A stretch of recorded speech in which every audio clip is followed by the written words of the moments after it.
ವೀಕ್ಷಕರೇ, ನಕ್ಷತ್ರ ನಾಡಿ ವಿಶೇಷ ನೇರ ಪ್ರಸಾರ ಕಾರ್ಯಕ್ರಮಕ್ಕೆ ತಮ್ಮೆಲ್ಲರಿಗೂ ಪ್ರೀತಿಯ ಸ್ವಾಗತ. ನಾನು ಕಾವ್ಯ ಆಚಾರ್. ನಕ್ಷತ್ರ ನಾಡಿ ಜ್ಯೋತಿಷ್ಯ ಶಾಸ್ತ್ರದ ಬಗ್ಗೆ ಹಾಗೆ ಪ್ಲಾನೆಟ್ ಆಸ್ಟ್ರಾಲಜಿಯ ಬಗ್ಗೆ ಸೈಂಟಿಫಿಕ್ ಆಗಿ ಮಾಹಿತಿಯನ್ನು ನೀಡೋದಕ್ಕೆ ಇವತ್ತಿನ ಕಾರ್ಯಕ್ರಮದಲ್ಲಿ ಪಂಡಿತ್ ದಿನೇಶ್ ಗುರೂಜಿ ಅವರಿದ್ದಾರೆ. ಅವರನ್ನ ಕಾರ್ಯಕ್ರಮಕ್ಕೆ ಬರಮಾಡಿಕೊಳ್ತಾ ಕಾರ್ಯಕ್ರಮವನ್ನು ಶುರು ಮಾಡ್ತಾ ಹೋಗೋಣ. ಗುರುಗಳೇ ನಮಸ್ತೆ, ಕಾರ್ಯಕ್ರಮಕ್ಕೆ ಸ್ವಾಗತ. ಓಂ ಶ್ರೀ ಗುರುಭ್ಯೋ ನಮಃ. ಹರಿ ಓಂ. ಓಂ ಕ್ರಾಂ ಕ್ರೀಂ ಕ್ರೌಂ ಸಹ ಭೌಮಾಯ ನಮಃ. ಓಂ ನಮೋ ಭಗವತೆ ವಾಸುದೇವಾಯ. ಓಂ ನಮೋ ನಾರಾಯಣಾಯ. ನಮಸ್ಕಾರ ಗುರೂಜಿ ಅವರನ್ನ ಕಾರ್ಯಕ್ರಮಕ್ಕೆ ಬರಮಾಡಿಕೊಂಡಿದ್ದಾಯಿತು. ವೀಕ್ಷಕರೇ, ನೀವು ಕೂಡ ಕರೆ ಮಾಡಬಹುದಾಗಿದೆ, ಮಾತನಾಡಬಹುದಾಗಿದೆ. ನಿಮ್ಮ ಯಾವುದೇ ಸಮಸ್ಯೆಗಳಿರ್ಬೋದು, ಎಂತಹದ್ದೇ ಸಮಸ್ಯೆಗಳಿರ್ಬೋದು, ಆ ಸಮಸ್ಯೆಗಳಿಗೆ ಪರಿಹಾರ ಮಾರ್ಗ ಬೇಕಾದಲ್ಲಿ ಕರೆ ಮಾಡಿ ಮಾತನಾಡಿ ಅಂತ ಹೇಳ್ತಾ ಇವತ್ತು ಮೊದಲ ಕರೆ ಯಾರು ಮಾಡಿದ್ದಾರೆ ನೋಡ್ತಾ ಹೋಗೋಣ. ಮೊದಲ ಕರೆ ಸಿದ್ಧವಾಗಿದೆ. ನಮಸ್ತೆ, ಎಲ್ಲಿಂದ ಕರೆ ಮಾಡ್ತಾ ಇದ್ದೀರಾ? ತಮ್ಮ ಹೆಸರು? ನಮಸ್ತೆ ಮೇಡಮ್, ನಮ್ಮ ಹಾಸನ ತಾಲೂಕಿಂದ ಹಾಸನ ಜಿಲ್ಲೆಯಿಂದ ಮಾತಾಡ್ತಾ ಇರೋದು. ಯಾರ ಬಗ್ಗೆ ಕೇಳಬೇಕಾಗಿತ್ತಮ್ಮ? ನಮ್ಮ ಮಗಳ ಬಗ್ಗೆ ಕೇಳಬೇಕಾಗಿತ್ತು. ಮಗಳ ಬಗ್ಗೆ ಯಾವ ವಿಚಾರವಾಗಿ? ಅವರು ಎಜುಕೇಶನ್ ಬಗ್ಗೆ. ಡೇಟ್ ಆಫ್ ಬರ್ತ್ ಹೇಳ್ತೀರಾ ಅಥವಾ ಪ್ರಶ್ನಾಶಾಸ್ತ್ರಕ್ಕೆ ಹೋಗ್ತೀರಾ? ಪ್ರಶ್ನೆಶಾಸ್ತ್ರಕ್ಕೆ ಹೋಗ್ತೀವಿ. ಓಕೆ, ಒಂದು ಸಂಖ್ಯೆಯನ್ನ ಹೇಳಿಮ್ಮ. 21 ಮೇಡಮ್. 21 ಗುರುಗಳಿದ್ದಾರೆ, ಮಾತನಾಡಬಹುದು. ನಮಸ್ತೆ ಗುರು.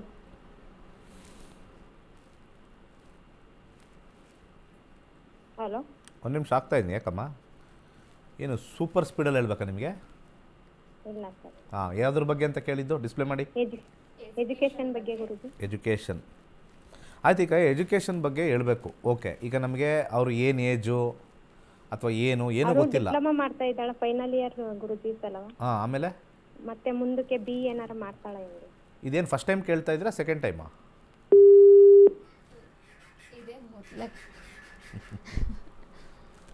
ಕೆಲವ್ರಿಗೆ ಹುಚ್ಚುತನ ಅಂತ ಅನ್ಸುತ್ತೆ. ಈ ಫ್ರೀ ಸಿಕ್ಕರೆ ಫಿನೈಲ್ ಕುಡಿಯೋ ಜನ ಇರ್ತಾರೆ. ಅವರು ಕೇಳಿದ್ದೇ ಕೇಳ್ತಾ ಇರ್ತಾರೆ. ಒಂದು 50 ಸತಿ ಇಲ್ಲಿ ಕಾಲ್ ಫ್ರೀ, ಇಲ್ಲಿ ನಂಬರ್ ಫ್ರೀ ಇರುತ್ತಲ್ಲ, ಅವರೊಂದು ಕೇಳ್ಕೊಬೇಕು ಇರಬೇಕಲ್ವಾ. ಅವ್ರು ಫಸ್ಟ್ ಟೈಮ್ ಮಾಡಿದ್ರೋ ಅಥವಾ ಇದೇ ಸೆಕೆಂಡ್ ಟೈಮು ಅಥವಾ ಥರ್ಡ್ ಟೈಮು. ತುಂಬ ಜನ ನೋಡಿದ್ದೀವಿ. ಬೇರೆ ಕಾರ್ಯಕ್ರಮದಲ್ಲೆಲ್ಲ ಕಾಲ್ ಅಂದ್ಬಿಟ್ಟು ರೆಕಾರ್ಡೆಡ್ ಆಗ್ತಾರೆ. ನಮ್ಮ ಕಾರ್ಯಕ್ರಮದಲ್ಲಿ ಲೈವ್ ನಾನೇ ಮಾತಾಡೋದು, ಡೈರೆಕ್ಟಾಗಿ ಈಗಲೇ ತೊಗೊಂಡು ಈಗಲೇ ಹಿಂದೆ ಹಿಂದೆ ಬಹುಮಾನ ನಮ್ಮದು. ಸೊ ಆ ಥರ ಇರ್ತಕ್ಕಂಥ ಒಂದು ವಿಚಾರದಲ್ಲಿ ಆದರೂ ಕೂಡ ಹೇಳ್ತೀನಿ. ಪ್ರಶ್ನಾಶಾಸ್ತ್ರ ಏನು ಎಷ್ಟು ಸತಿ ಅವ್ರು ಕೇಳಿದ್ರು ಇದು ಮಾಡಲ್ಲ. ಈಗ ಅವ್ರಿಗೆ ಡಿಪ್ಲೊಮೋಯಿಂದ 4th ಕಸ್ಪ್ ನೋಡ್ತೀವಿ. 4th ಕಸ್ಪ್ ನೋಡಿದಾಗ ರಾಹು 11 ಸ್ವಲ್ಪ ಕನ್ಫ್ಯೂಷನ್ ಇರುತ್ತೆ. ರಾಹು ಯಾವಾಗಲೂ ಕನ್ಫ್ಯೂಷನ್ ಕೊಡುತ್ತೆ, ಹೋಗಬೇಕಾ ಬೇಡವಾ, ಅಥವಾ ಡಿಪ್ಲೊಮಾ ಮಾಡಿದ ತಕ್ಷಣ ಕೆಲಸಕ್ಕೆ ಹೋಗಬೇಕಾ ಹೇಗೆ. ಇವರ ಮೂಲ ತಲೆಯಲ್ಲಿ ಈ ಕಾಂಬಿನೇಷನ್ ಸೂರ್ಯನ ನಕ್ಷತ್ರದಲ್ಲಿ ಬಂದಾಗ ಗೌರ್ಮೆಂಟ್ ಕೆಲಸ ತಲೆಯಲ್ಲಿರುತ್ತೆ ಜಾಸ್ತಿ. ಆ ಗೌರ್ಮೆಂಟ್ ಕೆಲಸಕ್ಕೆ ಹೋಗಬೇಕು, ಅದು ಮಾಡಬೇಕು, ಇದು ಮಾಡಬೇಕು, ಆ ಕೆಲಸ ಈ ಕೆಲಸ ಗೌರ್ಮೆಂಟೇ ಬೇಕು ಅನ್ನೋದು ಒಂದು ತಲೆಯಲ್ಲಿರುತ್ತೆ. ಅದಕ್ಕೆ ಹೆಚ್ಚು ಟ್ರೈ ಮಾಡಿ ಗೌರ್ಮೆಂಟ್ ಸ್ವಲ್ಪ ಕಷ್ಟದಿಂದ ಸಿಗ್ತಕ್ಕಂಥ ಚಾನ್ಸಸ್ಸು ಇದ್ದರೂ ಕೂಡ ಅದಕ್ಕೆ ಒತ್ತು ಕೊಟ್ಟು ಹೈಯರ್ ಎಜುಕೇಷನ್ನ ಪ್ರಾಬ್ಲಮ್ ಮಾಡ್ಕೊಳ್ತಾರೆ. ಸೊ ನನ್ನ ಸಜೆಷನ್ನು ರಾಹು ರೆಟ್ರೋಗ್ರೇಡ್ ಬಂದಿರೋದ್ರಿಂದ, ಈ ರಾಹು ರೆಟ್ರೋಗ್ರೇಡ್ ಬರಬಾರ್ದು, ಹಿಂಗೆ ಸ್ಕ್ವೇರ್ ಬರಬಾರ್ದು. 11 ಇದೆ ಅಂದರೆ ಆಪರ್ಚುನಿಟಿ ಇದೆ, ಬಾಕ್ಸ್ ಒಳಗಡೆ ಇದೆ, ಆಚೆ ಬಂದಿಲ್ಲ. ಸೊ ಆ ರೀತಿ ಇರ್ತಕ್ಕಂಥದ್ದು ರೆಟ್ರೋಗ್ರೇಡ್ ಅಂತ ಕರಿತೀವಿ. ಸೊ ಇದನ್ನು, ಈ ರೆಟ್ರೋಗ್ರೇಡನ್ನ ಭೇದಿಸಬೇಕು ಅಂತಂದರೆ ತುಂಬ ಹಾರ್ಡ್ ವರ್ಕ್ ಆಗಿ ಪ್ಲ್ಯಾನ್ ಮಾಡಿದ್ರೆ ಮಾತ್ರನೇ ಆಗ್ತಕ್ಕಂಥದ್ದು. ಮುಂದಿನ ಕರೆಗೋಣ. ಕರೆ ಮಾಡಿದ್ದಕ್ಕಾಗಿ ಧನ್ಯವಾದಗಳು. ಮತ್ತೊಂದು ಕರೆ ಸಿದ್ಧವಾಗಿದೆ. ನಮಸ್ತೆ, ಎಲ್ಲಿಂದ ಕರೆ ಮಾಡ್ತಾ ಇದ್ದೀರಾ? ತಮ್ಮ ಹೆಸರು? ನಮಸ್ಕಾರ ಮೇಡಮ್, ನಾವು ಬೆಂಗಳೂರಿಂದ ಮಾಡ್ತೀವಿ. ಯಾರ ಬಗ್ಗೆ ಕೇಳಬೇಕಾಗಿತ್ತು? ನನ್ನ ಬಗ್ಗೆನೇ ಕೇಳಬೇಕಾಗಿತ್ತು. ಯಾವ ವಿಚಾರವಾಗಿ ಕೇಳಬೇಕಾಗಿತ್ತು? ಜಾಬ್ ಬಗ್ಗೆ ಕೇಳಬೇಕಾಗಿತ್ತು. ಜಾಬ್ ಹುಡುಕ್ತಿದ್ದೆ. ಪ್ರಶ್ನಾಶಾಸ್ತ್ರಕ್ಕೆ ಹೋಗ್ತೀರಾ ಅಥವಾ ಡೇಟ್ ಆಫ್ ಬರ್ತ್ ಹೇಳ್ತೀರಾ? ಪ್ರಶ್ನೆಶಾಸ್ತ್ರ. ಒಂದು ಸಂಖ್ಯೆಯನ್ನ ಹೇಳಿ. 31. ಓಕೆ, ಜಾಬ್ ಚೇಂಜ್ ಮಾಡಬೇಕಾ ಅಥವಾ ಜಾಬ್ಗಾಗಿ ಹುಡುಕ್ತಾ ಇದ್ದೀರಾ ಹೇಗೆ? ಚೇಂಜ್ ಮಾಡಬೇಕಾಗಿತ್ತು. ಓಕೆ, ಗುರುಗಳಿದ್ದಾರೆ, ಮಾತನಾಡಬಹುದು. ನಮಸ್ಕಾರ. ನಮಸ್ತೆ. ಈಗ ಒಂದು ರನ್ನಿಂಗ್ ಜಾಬಲ್ಲಿ ಇದ್ದೀರಾ? ರನ್ನಿಂಗ್ ಜಾಬಲ್ಲಿ. ಓಕೆ, 3ನೇ ಮನೆ ಮತ್ತು 11ನೇ ಮನೆ, ಚೇಂಜ್ಗೆ 5, 9 ಕಾಂಬಿನೇಷನ್ ಬರಬೇಕು. ಸೊ ಇಲ್ಲಿ 3ನೇ ಮನೆ ಬಂದಾಗ ಯಾವತ್ತೇ ಆಗಲಿ 3ನೇ ಮನೆ ಜಾಬಲ್ಲಿ ಅಸಮಾಧಾನ ಕೊಡ್ತಕ್ಕಂಥದ್ದು ತೋರಿಸುತ್ತೆ. Not happiness, medium. 3ನೇ ಮನೆ ಮೀಡಿಯಮ್, ತುಂಬ ಎಫರ್ಟ್ ಇರತಕ್ಕಂಥದ್ದು. ಹಾಗೆ 7 ಮತ್ತು 12 ಕಾಂಬಿನೇಷನ್ ಅಂಡರ್ಗ್ರೌಂಡಲ್ಲಿದೆ. ಶುಕ್ರ 11, 1, 6 ಇರೋ ಜಾಗದಲ್ಲೇ ಚೆನ್ನಾಗಿದ್ದೀರಾ. ಇರೋ ಜಾಗದಲ್ಲೇ ದುಡ್ಡು ಕಾಸು ಚೆನ್ನಾಗಿದೆ. ಬದಲಾವಣೆ ಏನಾರು ಆಗುತ್ತಾ ಅಂತರ್ಭುಕ್ತಿ ನೋಡ್ತೀವಿ. ಅಂತರ್ಭುಕ್ತಿಲಿ 5ನೇ ಮನೆ 9ನೇ ಮನೆ ಬರಬೇಕು. ಸ್ವಲ್ಪ 5ನೇ ಮನೆ 9ನೇ ಮನೆ ಬರ್ತಾ ಇಲ್ಲ, ಸ್ವಲ್ಪ ಹೋಗೋದು ಸ್ವಲ್ಪ ಡೌಟ್ಫುಲ್ಲೇ. ಇಲ್ಲೇ ಸ್ವಲ್ಪ ನಿಮಗೆ ಮನಸ್ಥಿತಿಗೋಸ್ಕರ ಚೇಂಜ್ ಮಾಡ್ತಕ್ಕಂಥದ್ದು ಬೇಡ, ಯಾಕಂದರೆ ಮನಸ್ಥಿತಿ ಹಂಗೆ ಇರುತ್ತೆ. ಮನಿ ಸ್ಥಿತಿಗೋಸ್ಕರ ಚೇಂಜ್ ಮಾಡ್ತೀರಾ ಮಾಡ್ಕೊಳ್ಳಿ, ಸ್ವಲ್ಪ ಟಫ್ ಇದೆ. ಒಳ್ಳೆಯದಾಗಲಿ. ಕರೆ ಮಾಡಿದ್ದಕ್ಕಾಗಿ ಧನ್ಯವಾದಗಳು. ಮತ್ತೊಂದು ಕರೆ ಸಿದ್ಧವಾಗಿದೆ. ನಮಸ್ತೆ, ಎಲ್ಲಿಂದ ಕರೆ ಮಾಡ್ತಾ ಇದ್ದೀರಾ? ತಮ್ಮ ಹೆಸರು? ಎಸ್. ಹಲೋ, ನಮಸ್ತೆ, ಎಲ್ಲಿಂದ ಕರೆ ಮಾಡ್ತಿದ್ದೀರಾ? ತಮ್ಮ ಹೆಸರು?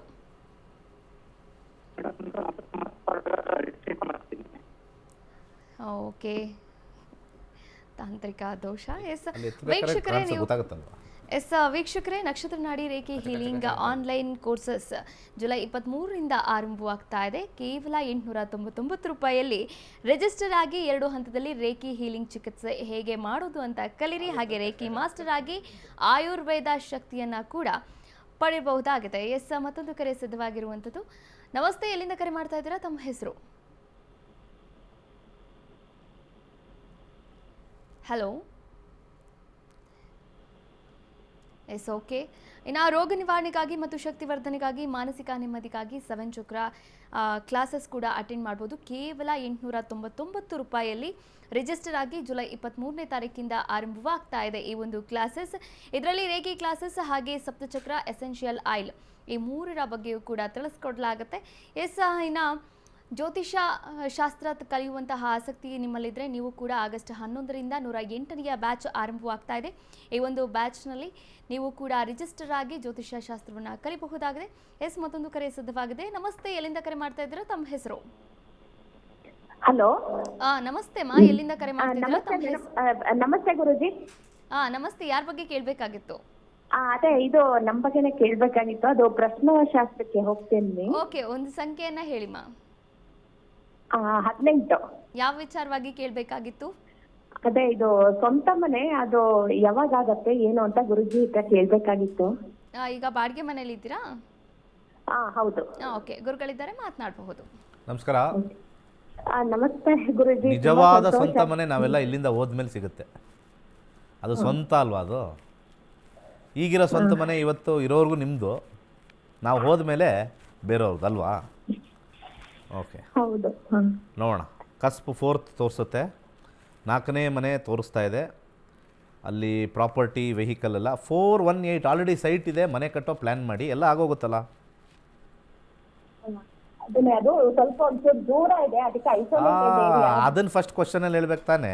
ನಾನೆಲ್ಲ ತಿಳ್ಕೊಂಡಾದ್ಮೇಲೆ ಹೇಳಿದ್ರೆ ಅದು ದೂರ ಇದೆ ಅಂತ. ಎಲ್ಲ ಆರಾಮಾಗಿ ಕಟ್ಬೋದು. ಆಲ್ರೆಡಿ 8ನೇ ಮನೆ ಬಂದಾಗ ಸೈಟ್ ಇದೆ ಅಂತ ಗೊತ್ತಾಗುತ್ತೆ. 4ನೇ ಮನೆ ಇದೆ ಅಂತ ಆಲ್ರೆಡಿ ಪ್ಲ್ಯಾನ್ ಎಲ್ಲ ರೆಡಿ ಇದೆ. ಬಹುಲು ದೂರ. ಓಕೆ, ನಾವೆಲ್ಲ ಮೇಲಕ್ಕೆ ಹೋದ್ಮೇಲೆ ತುಂಬ ದೂರ ಹೋಗ್ಬಿಡ್ತೀವಿ. ಯಾವುದಕ್ಕೆ ದೂರ, ಯಾವುದಕ್ಕೆ ಹತ್ರ, ನಿಸರ್ಗದಲ್ಲಿರಬೇಕಾ ಅಥವಾ ಒಳ್ಳೆ ವಾತಾವರಣದಲ್ಲಿರಬೇಕಾ, ಟೆನ್ಷನ್ ಇಲ್ಲದೆ ಇರಬೇಕಾ, ಅದನ್ನು ನೀವು ಪ್ಲ್ಯಾನ್ ಮಾಡಿ. What is the priority? Planetary positions ಎಲ್ಲ ನಾವು ರೆಡಿಯಾಗಿ ಕೊಟ್ಟಿದ್ದೀವಿ. ನಿಮ್ಮ ಮನಸ್ಥಿತಿನೇ ಚೇಂಜ್ ಮಾಡ್ಕೊಳ್ಳಿ, ಎಲ್ಲ ಬದಲಾಗುತ್ತೆ. ಒಳ್ಳೆಯದಾಗಲಿ. ಕರೆ ಮಾಡಿದ್ದಕ್ಕಾಗಿ ಧನ್ಯವಾದಗಳು. ಮತ್ತೊಂದು ಕರೆ ಸಿದ್ಧವಾಗಿದೆ. ವೀಕ್ಷಕರೇ, ನೀವು ಕೂಡ ನಕ್ಷತ್ರ ನಾಡಿ ವಿಶೇಷ ನೇರ ಪ್ರಸಾರ ಕಾರ್ಯಕ್ರಮದಲ್ಲಿ ಕರೆ ಮಾಡಬಹುದಾಗಿದೆ. ಇನ್ನು ಹೆಚ್ಚಿನ ಸಮಸ್ಯೆಗಳು ಏನಾದರೂ ಇತ್ತು ಅಂದರೆ ಆ ಸಮಸ್ಯೆಗಳಿಗೆ ಪರಿಹಾರ ಮಾರ್ಗವನ್ನು ಕೂಡ ಕಂಡುಕೊಳ್ಬಹುದಾಗಿದೆ. ಕರೆ ಮಾಡಿ ಮಾತನಾಡಿ ಅಂತ ಹೇಳ್ತಾ ಮತ್ತೊಂದು ಕರೆ ಸಿದ್ಧವಾಗಿದೆ. ನಮಸ್ತೆ, ಎಲ್ಲಿಂದ ಕರೆ ಮಾಡ್ತಾ ಇದ್ದೀರಾ? ತಮ್ಮ ಹೆಸರು? ಮೇಡಮ್, ಬೆಂಗಳೂರು ನಾಗರಬಾವಿಯಿಂದ. ಯಾರ ಬಗ್ಗೆ ಕೇಳಬೇಕಾಗಿತ್ತಮ್ಮ? ಮಗನ್ ಬಗ್ಗೆ ಕೇಳಬೇಕಿತ್ತು. ಡೇಟ್ ಆಫ್ ಬರ್ತ್ ಹೇಳ್ತೀರಾ ಅಥವಾ ಪ್ರಶ್ನಾಶಾಸ್ತ್ರ? Date of birth April 1, 1999. 1999. ಹುಟ್ಟಿದ ಸಮಯ? ಟೈಮಿಂಗ್ 5:32. 5:32 ಸಂಜೆ. ಓಕೆ, ಹುಟ್ಟಿದ ಸ್ಥಳ ಬೆಂಗಳೂರು. ಯಾವ ವಿಚಾರವಾಗಿ ಕೇಳಬೇಕಾಗಿತ್ತು?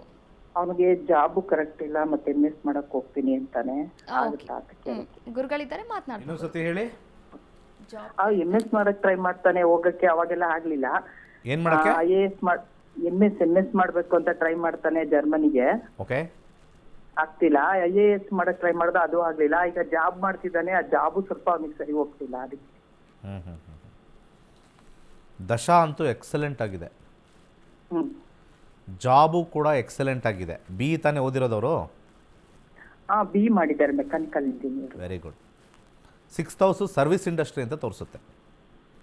ಗುರುದಶಾ 6th ಹೌಸ್ ಅಂತ ನಾವು ಕರಿತೀವಿ ಜ್ಯೋತಿಷದಲ್ಲಿ. 6ನೇ ಮನೆ ಸರ್ವಿಸ್ ಕಡೆ ಹೋಗಬೇಕು. ಸರ್ವಿಸ್ ಇಂಡಸ್ಟ್ರಿ ಅಂತ ಕರಿತೀವಿ. ಸಾಫ್ಟ್ವೇರ್ ಸರ್ವಿಸಸ್, ಸಾಫ್ಟ್ವೇರ್ ಕೋರ್ಸಸ್ ಮಾಡಿಕೊಂಡು ಸಾಫ್ಟ್ವೇರ್ ಸರ್ವಿಸಸ್ಸಲ್ಲಿ ಡೆಫಿನೆಟ್ಲಿ ಹೆಲ್ಪ್ ಆಗುತ್ತೆ. ಈಗ ತಾನೇ ಶುರುವಾಗಿರ್ತಕ್ಕಂಥ ಗುರು, ಈಗ ತಾನೇ ಅಂದರೆ 2024 ಲಾಸ್ಟ್ ಇಯರ್ ಶುರುವಾಗಿದೆ. ಮುಂದಿನ 16 ವರ್ಷ ಗುರು ಇರುತ್ತೆ. ಗುರುಗಿನ ಮುಂಚೆ ರಾಹುವಿನ ಕಾಂಬಿನೇಷನು, ಅದಾದ ಮೇಲೆ ಬರ್ತಕ್ಕಂಥ ಶನಿ ದಶ ಅಷ್ಟು ಚೆನ್ನಾಗಿಲ್ಲದೆ ಇರ್ಬೋದು. ಆದರೆ ಇಲ್ಲಿಂದ 16 ವರ್ಷ, 26ನೇ ವಯಸ್ಸಿವಾಗ 16 ಆ್ಯಡ್ ಮಾಡ್ಕೊಳ್ಳಿ, ಎಕ್ಸಲೆಂಟ್ ಆಗಿರುತ್ತೆ. ನಿಮಗೂ ನಿಮ್ಮ ಮಗನಿಗೂ ಆತರ್ಗೆಟ್ ಆಂಜನೇಯರು, ನೀವು ನಂಬರ್ 1 ಆತರ್ಗೆಟ್ ಆಂಜನೇಯರು. ಸೂಪಾಗಿರೋ ದಶನ ನೆಮ್ಮದಿಯಾಗಿ ತೊಗೊಂಡೋಗಿ ಹಾಳು ಮಾಡ್ಕೊಳ್ತೀರಾ. ತುಂಬ ಚೆನ್ನಾಗಿದೆ ದಶ, 100 ಅಲ್ಲ 1000% ಹಾಳು ಮಾಡ್ಕೊತೀರಾ. ವೇಗ ಥಿಂಕಿಂಗಿಂದ, ತುಂಬ ವೇಗ ಥಿಂಕಿಂಗ್ ಮಾಡೋದು ಬೇಡ. ಯಾವ ಕೆಲಸ ಸಿಗುತ್ತೆ ಅದು ಆಪರ್ಚುನಿಟಿ ಬಂದಾಗ ಸಿಗುತ್ತೆ. ಈ ಜನಗಳಿಗೆ ಒಂದು ತಿಕ್ಲೋ ಅಥವಾ ಒಂದೇನಾದ್ರು ಲೂಸ್ಗಳೋ ಗೊತ್ತಾಗ್ತಾ ಇಲ್ಲ ನನಗೆ. ನಾನೀಗ ಫಾರಿನ್ಗೆ ಹೋಗಬೇಕು, ನಾನೀಗ ಅಮೇರಿಕಕ್ಕೆ ಹೋಗಬೇಕು. ಯಾವ ಪೂಜೆಯಿಂದ ನಾನು ಹೋಗಲಿ ಇವಾಗ ಅಮೇರಿಕಕ್ಕೆ? ನನಗೂ ಆಗಲ್ಲ, ಸಾಧ್ಯ ಇಲ್ಲ. ಈ ತಲೆಯಲ್ಲಿ ಸಗಣಿ ಇದೆ ಕೆಲವ್ರಿಗೆಲ್ಲ, ಸಗಣಿ ಅಲ್ಲ, ಇನ್ನೂ ಬೇಡ ಕೆಟ್ಟದಾಗ ಹೇಳಬೇಕಾಗುತ್ತೆ. ಜನರಿಗೆ ಜ್ಯೋತಿಷ್ಯ ಅರ್ಥ ಆಗ್ತಾಯಿಲ್ಲ. ಅಲ್ಲೋಗಬೇಕು ಆಗ್ತಾಯಿಲ್ಲ, ಇಲ್ಲೋಗಬೇಕು ಆಗ್ತಾಯಿಲ್ಲ, IAS ಬರಿತಾನೆ ಆಗ್ತಾಯಿಲ್ಲ. ಯಾವುದಾಗುತ್ತೋ ಅದು ಮಾಡಿ, ಅರ್ಥ ಆಯ್ತಾ? ಆಗೋ ಟೈಮಿಗೆ ಎಲ್ಲನೂ ಆಗುತ್ತೆ, ಆಗದೇ ಇರೋ ಟೈಮಿಗೆ ಯಾವುದೂ ಆಗಲ್ಲ. ಇದನ್ನೆಲ್ಲ ತಲೆಯಲ್ಲಿ ಇಟ್ಕೊಳ್ಳಿ. ವಯಸ್ಸಾಗಿದೆ ತುಂಬ ಜನಕ್ಕೆ, ಜ್ಯೋತಿಷ್ಯನ ಲೂಸ್ ಥರ ತಿಳ್ಕೊಂಡಿದ್ದೀರಿ ಎಲ್ಲರೂ. ಅದಕ್ಕೆ ಇವತ್ತು ನಮ್ಮ ಜ್ಯೋತಿಷ್ಯನ ಯಾರೂ ನಂಬಲ್ಲ. ನನ್ನ ಒಂದೇ ಕಾರ್ಯಕ್ರಮ ಎಲ್ಲರೂ ಆಲ್ಮೋಸ್ಟ್ 70 to 80% ನಂಬ್ತಾರೆ. ಅದು ಕರೆಕ್ಟಾಗಿ ರೆಗ್ಯುಲರಾಗಿ ನೋಡೋರು, ಇಲ್ಲ ಅಂದರೆ 1000%. ಆಮೇಲೆ ನನ್ನ ಪ್ರೋಗ್ರಾಮ್ ನೋಡಿದಾಗ ಒಬ್ಬರು ಚೆನ್ನಾಗಿ ಬರ್ತಾಯಿದೆ, ಚೆನ್ನಾಗಿದೆ, ಎಕ್ಸಲೆಂಟ್ ಆಗಿದೆ, ಆ್ಯಕ್ಯುರೇಸಿ ಆಗಿದೆ, ಒಬ್ಬರು ಬಾಯಲ್ಲಿ ಹೇಳಲ್ಲ. ಎಂಥ ಸ್ವಾರ್ಥಿಗಳಲ್ವ ನೀವೆಲ್ಲ. ಅದು ಫ್ರೀ ತಗೊಂಡು ಇನ್ನೇನು ಹೇಳಬೇಕು? ಇನ್ನು ಇದು ಗುರುಭಕ್ತಿ ಇಲ್ಲ. ಯಾಕೆ ಅಂದರೆ ಊರಲ್ಲೆಲ್ಲ ಗುರುಗಳವ್ರೆ, ಕಳ್ಗುರುಗಳು. ನಮಗೆಲ್ಲಿಂದ ಮರ್ಯಾದೆ ಬರುತ್ತೆ? ಇಷ್ಟು ಚೆನ್ನಾಗಿ ನಾವು ಕರೆಕ್ಟಾಗಿ ಖಡಕ್ಕಾಗಿ ಹೇಳಿದಾಗ. ಈಗ ನಾವು ಹಿಂಗೆ ಹೇಳಾದ್ಮೇಲೆ ಒಂದು ಇಬ್ಬರು ಮಾತ್ರ, ಗುರುಜಿ ಚೆನ್ನಾಗಿ ಬರ್ತಾಯಿದೆ ಕಾರ್ಯಕ್ರಮ, ಕರೆಕ್ಟಾಗಿ ಹೇಳ್ತಾ ಇದ್ದೀರಾ. ಕಲಿಯುಗ ಇದೆಯಲ್ಲ, ದೊಡ್ಡ ದುರಂತ ಅದು ನನಗೆ ಮಾತ್ರ ಅಲ್ಲ, ನಿಮ್ಗಳು ನಿಮ್ಮ ಲೈಫಲ್ಲೂ ಹಂಗೆ ಇರ್ತವೆ. ಕಲಿಯುಗ ಎಲ್ಲರಿಗೂ ನಾಶ ಆಗ್ತಕ್ಕಂಥದ್ದೇ, ಮರ್ಯಾದೆ ಇಲ್ಲದೆ ಇರ್ತಕ್ಕಂಥ ಯುಗ. ದುಡ್ಡಿದ್ರೆ ಮಾತ್ರ ಮರ್ಯಾದೆ, ಸ್ಟೈಲ್ ಇದ್ದರೆ ಮಾತ್ರ ಮರ್ಯಾದೆ, ರೂಪ ಇದ್ದರೆ ಸ್ವಲ್ಪ ಮರ್ಯಾದೆ, ಟ್ಯಾಲೆಂಟ್ ಇದ್ದರೆ ಟಾಪ್ ಮರ್ಯಾದೆ. ಟ್ಯಾಲೆಂಟ್ ಒಂದೇ ಕಲಿಯುಗದಲ್ಲಿ ನಡೆಯೋದು. ಆ ಟ್ಯಾಲೆಂಟ್ ಇದೆಯಲ್ಲ, ಅದು ಸತ್ಯದ ಟ್ಯಾಲೆಂಟ್ ಆಗಿರ್ಬೋದು, ಮಿಥ್ಯದ ಟ್ಯಾಲೆಂಟ್ ಆಗಿರ್ಬೋದು.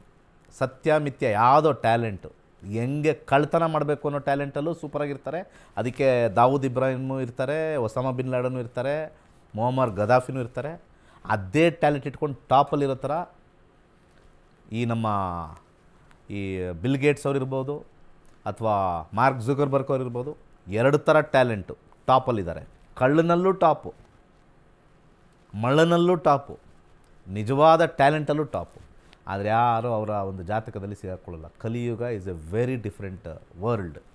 ಸೊ ನಾವು ಹೇಳಿದ್ದಕ್ಕೂ ಇವನು ಹೇಳ್ದ ಓದ. ಅದಕ್ಕೆ ನಾನು ಕಟ್ತ್ರೋಟ್ ಯಾವಾಗಲೂ ಕೂಡ ಜೋರಾಗಿ ಆಟ ಟೋಪೋ ಭಯಂಕರ, ಈ ನಂಬರ್ಗೆ ಹಿಂಗಾಗ್ಬಿಡುತ್ತೆ, ಈ ನ್ಯೂಮರಾಲಜಿ ಬಂದುಬಿಡ್ತಾರೆ ಕೆಲವರು. ಇವತ್ತು ಬೇರೆ ಕ್ರಿಕೆಟ್ ಬೇರೆ ಅಲ್ವಾ? ಕ್ರಿಕೆಟ್ ನ್ಯೂಮರಾಲಜಿ ಹಾಕಿದ್ದು ಏನು ಬಂತು ನ್ಯೂಮರಾಲಜಿ? ಇವತ್ತು ಡೇಟ್ ನೋಡ್ತಾರೆ, ಈ ಡೇಟಲ್ಲಿ ಏನಾಯಿತು ಬಂತ ಅಂತ. ಗೆಲ್ತಾರೆ, 100% ಗೆಲ್ತಾರೆ. ಸ್ವಲ್ಪ ಎಂಡಿಂಗಲ್ಲಿ ಟಫ್ ಫೈಟ್ ಇರುತ್ತೆ. ಟಫ್ ಫೈಟು, ಟೆನ್ಷನ್, 8ನೇ ಮನೆ ಬಂದಿದೆ. ಟೆನ್ಷನಲ್ಲಿ ಕಾದು ನೋಡೋಣ. ಯಾಕಂದರೆ ಅದೇ ತುಂಬ ಎಕ್ಸ್ಪೆಕ್ಟ್ ಮಾಡ್ತಾರೆ ಗುರೂಜಿ ಹೇಳಿ ಅಂತ. ಆ್ಯಕ್ಚುಲಿ ಸ್ಪೆಕ್ಯುಲೇಷನ್ ನಾವು ಹೇಳಬಾರ್ದು, ಯಾಕಂದರೆ ಅದು ಆಟ. ನಾನು ಪಂಜಾಬ್ ಸೈಡವನಾಗಿದ್ದರೆ ನನಗೆ ಅಲ್ಲಿ ಖುಷಿಯಾಗುತ್ತೆ. ನಾನು RCB ಕಡೆಯವನಾಗಿದ್ದರೆ ಇಲ್ಲಿ ಖುಷಿಯಾಗುತ್ತೆ. ಯಾವ ಸೈಡು ಅನ್ನೋದು ಇಲ್ಲಿ ಪ್ರಮುಖವಾಗಿ ಬರುತ್ತೆ. ನಿಜವಾದ ಕಾಂಪಿಟೇಷನ್ ಅಂದರೆ ಅವನೊಬ್ಬ ಮೋಸ ಮಾಡಿದ್ದಾನೆ, ನಾನು ಗೆಲ್ತೀನ ಅನ್ನೋದು ಮಾತ್ರ ಜ್ಯೋತಿಷ್ಯ ಶಾಸ್ತ್ರದಲ್ಲಿ ಬರುತ್ತೆ. ಎಂಟರ್ಟೈನ್ಮೆಂಟ್ಗೆ ನಾವು ಹಾಕೋಕ್ಕಾಗಲ್ಲ. ಅಭಿಮಾನದಿಂದ ಈ ಸಲ ಕಪ್ ನಮ್ಮದೆ ಅಂತ ನಾನು ಹೇಳ್ತಾ ಇದ್ದೀನಿ. ಕ್ರಿಕೆಟಲ್ಲಿ there is never astrology to be put in. ಯಾಕಂದರೆ ನಾನು ನಮ್ಮಣ್ಣ ಗೆಲ್ತಾ ಇದ್ದೀವಿ, ಅದು ಖುಷಿಗೆ ಗೆಲ್ತಾ ಇದ್ದೀವಿ ಅಂಥೇಳಿ ನಾವು ಅದನ್ನು ಪ್ರಶ್ನಾಶಾಸ್ತ್ರ ಹಾಕೋಕ್ಕೆ ಹೋಗಲ್ಲ. ನಾನು ನಮ್ಮಣ್ಣ ಆಸ್ತಿಗೆ ಗಲಾಟೆ ಮಾಡ್ತಾಯಿದ್ದೀವಿ, ಆವಾಗ ಪ್ರಶ್ನಾಶಾಸ್ತ್ರ ಯಾರಿಗೆ ಬರುತ್ತೆ ಬರಲ್ಲ, ನೀನು ಹಾಳಾಗ್ತೀಯಾ ಸಾಯ್ತೀಯಾ ಕೇಸ್ ಆಗುತ್ತೆ, ಅಲ್ಲಿಗೆ ಹೋಗ್ಬೋದು. When there is A entertainment, most of the times prediction fails because you are asking for a entertainment. ಅರ್ಥ ಆಯ್ತಲ್ಲ? ನಿಮ್ಮ ಕ್ವಶನ್ನು ಈಸ್ ಬೇಸ್ಡ್ ಆನ್ ಎಂಟರ್ಟೈನ್ಮೆಂಟ್ಗೆ ರಿಯಾಲಿಟಿ ಈಸ್ ನಾಟ್ ದೇರ್. ಯಾಕಂದರೆ ಇದೇ ತಂಡ ಪ್ರತಿ ವರ್ಷ ಆಡ್ತಾನೇ ಇರ್ತಾರೆ. Ongoing process. ಜ್ಯೋತಿಷ್ಯದಲ್ಲಿ ಎಕ್ಸಾಕ್ಟ್ ಪಿನ್ ಪಾಯಿಂಟ್ ಮಾಡಬೇಕು ಅಂದರೆ ಒನ್ ಟೈಮ್ ಒಬ್ಬರು ಯಾರಾದರೂ ಕೇಸ್ ಹಾಕಿರ್ತಾರೆ, ನನ್ನ ಹೆಂಡ್ತಿನೇ ಡಿವೋರ್ಸ್ ಮಾಡಬೇಕು, ಓಕೆ, ಈಗ ನಾನು ಕೇಸಲ್ಲಿ ಗೆಲ್ತೀನಾ, ಅಲ್ಲಿ ಗೆಲ್ಲುತ್ತೆ ಅಂತ ಬರುತ್ತೆ, ಡಿವೋರ್ಸ್ ಆಗುತ್ತೆ. ಮತ್ತು ಮುಂದಿನ ವರ್ಷ ನಾನು ಹಾಕ್ತೀನಿ, ಗೆಲ್ತೀನಾ, ಅದ್ರ ಮುಂದಿನ ವರ್ಷ ಹಾಕ್ತೀನಿ, ಗೆಲ್ತೀನಾ. ಅಂದರೆ this is one time process, that is a recurring process. So recurring ಪ್ರೋಸೆಸ್ಸಲ್ಲಿ ಜ್ಯೋತಿಷ ವರ್ಕ್ ಆಗಲ್ಲ. ಅರ್ಥ ಮಾಡ್ಕೊಳ್ಳಿ. ಇವತ್ತು ನಮ್ಮ ಮನೆಗೆ ಹಾಲು ಹಾಕ್ದೇವ್ನು ಇರ್ಬೋದು, ಬಟ್ ನಾಳೆ ಅಂತೂ ಹಾಲು ಹಾಕ್ತಾನಲ್ವ, ಅದು ರೆಕರಿಂಗ್ ಪ್ರೋಸೆಸ್. ಒಂದೇ ಲೈಫಲ್ಲಿ ಒಂದೇ ಟೈಮ್ ನಾನು ಹಾಲು ತೊಗೊಳ್ಳೋದು, ಮನೆಗೆ ಬರುತ್ತೋ ಇಲ್ವೋ ಹೇಳ್ಬಿಡಿ, ಅದು ಬೇರೆ. So recurring astrology, recurring events difficult to predict. ಯಾಕಂದರೆ ಆನ್ಗೋಯಿಂಗ್ ಈವೆಂಟ್ಸ್ನ ಪ್ರೆಡಿಕ್ಟ್ ಮಾಡೋಕ್ಕಾಗಲ್ಲ. ಏನೇ ಆಗಲಿ, RCB ಗೆದ್ದು ಬರಲಿ, ಗೆಲ್ಲುತ್ತೆ ಈ ಸಲ, ಕಪ್ ನಮ್ಮದೇ, ಅಭಿಮಾನದಿಂದ. ಒಳ್ಳೆಯದಾಗಲಿ. ವೀಕ್ಷಕರೇ, ನಕ್ಷತ್ರ ನಾಡಿ ವಿಶೇಷ ನೇರ ಪ್ರಸಾರ ಕಾರ್ಯಕ್ರಮದಲ್ಲಿ ನೀವು ಕೂಡ ಜ್ಯೋತಿಷ್ಯ ಶಾಸ್ತ್ರವನ್ನು ಕಲಿಬಹುದಾಗಿದೆ, ಮಾತನಾಡಬಹುದಾಗಿದೆ. ಮತ್ತೊಂದು ಕರೆ ಸಿದ್ಧವಾಗಿದೆ. ನಮಸ್ತೆ, ಎಲ್ಲಿಂದ ಕರೆ ಮಾಡ್ತಾ ಇದ್ದೀರಾ? ತಮ್ಮ ಹೆಸರು? ನಮಸ್ತೆ.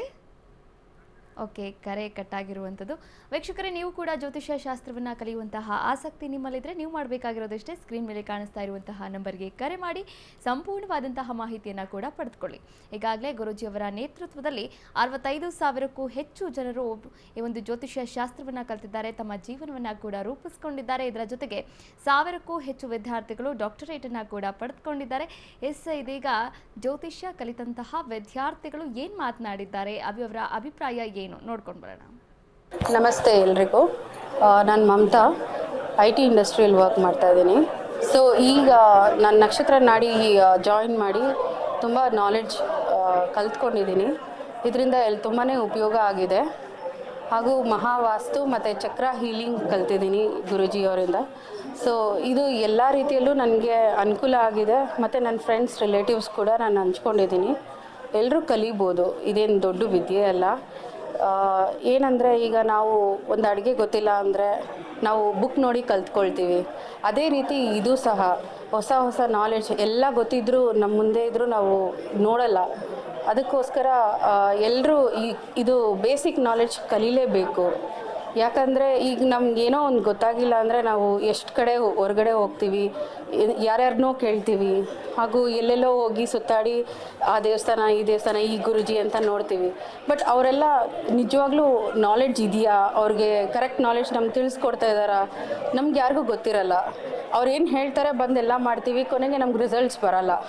ಹಾಗಿದ್ಮೇಲೆ ಕರೆಕ್ಟ್ ನಾಲೆಡ್ಜ್ ನಮಗೆ ಸಿಕ್ಕಿರುವಾಗ ನಾವು ಯಾಕೆ ಉಪಯೋಗ ಮಾಡ್ಕೋಬಾರ್ದು?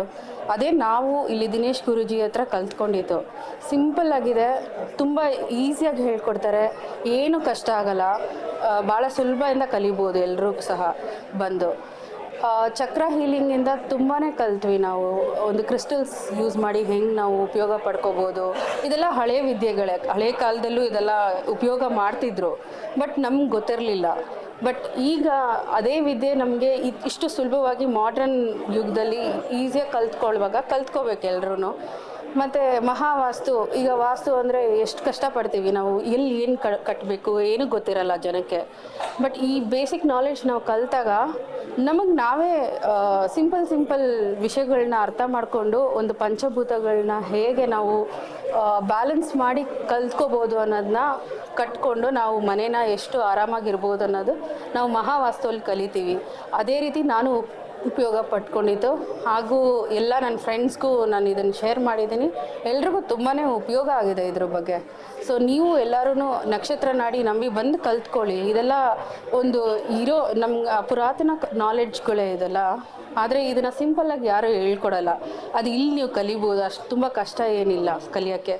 ಸೊ ಮನ್ಸು ಮಾಡಬೇಕಷ್ಟೇ, ಬನ್ನಿ ಎಲ್ಲರೂ ಕಲ್ತ್ಕೊಳ್ಳಿ. ವೀಕ್ಷಕರೇ, ನಿಮ್ಮ ಜೀವನ ಕೂಡ ಬದಲಾಗಬೇಕಾ? ಹಾಗಾದರೆ ಜ್ಯೋತಿಷ್ಯ ಶಾಸ್ತ್ರವನ್ನು ಕಲೀರಿ. ಇವಾಗಲೇ ಸ್ಕ್ರೀನ್ ಮೇಲೆ ಕಾಣಿಸ್ತಾ ಇರುವಂತಹ ನಂಬರ್ಗೆ ಕರೆ ಮಾಡಿ ಸಂಪೂರ್ಣವಾದಂತಹ ಮಾಹಿತಿಯನ್ನು ಪಡೆದುಕೊಂಡು ರಿಜಿಸ್ಟರ್ ಆಗಿ ಜ್ಯೋತಿಷ್ಯವನ್ನು ಕಲಿರಿ ಅಂತ ಹೇಳ್ತಾ ಕಾರ್ಯಕ್ರಮವನ್ನು ಮುಗಿಸುವಂತಹ ಹಂತಕ್ಕೆ ತಲುಪಿದ್ದೇವೆ. ಧನ್ಯವಾದಗಳು ಗುರುಗಳೇ. ಸರ್ವೇ ಜನ ಸುಖಿನೋ ಭವಂತು. ವೀಕ್ಷಕರೇ, ಇದಾಗಿತ್ತು ಇವತ್ತಿನ ನಕ್ಷತ್ರ ನಾಡಿ ವಿಶೇಷ ನೇರ ಪ್ರಸಾರ ಕಾರ್ಯಕ್ರಮ. ನೋಡ್ತಾ ಇರಿ ಅಶ್ವವೇಗ ನ್ಯೂಸ್. ಇದು ಸತ್ಯಾನ್ವೇಷಣೆಯ ಓಟದಲ್ಲಿ.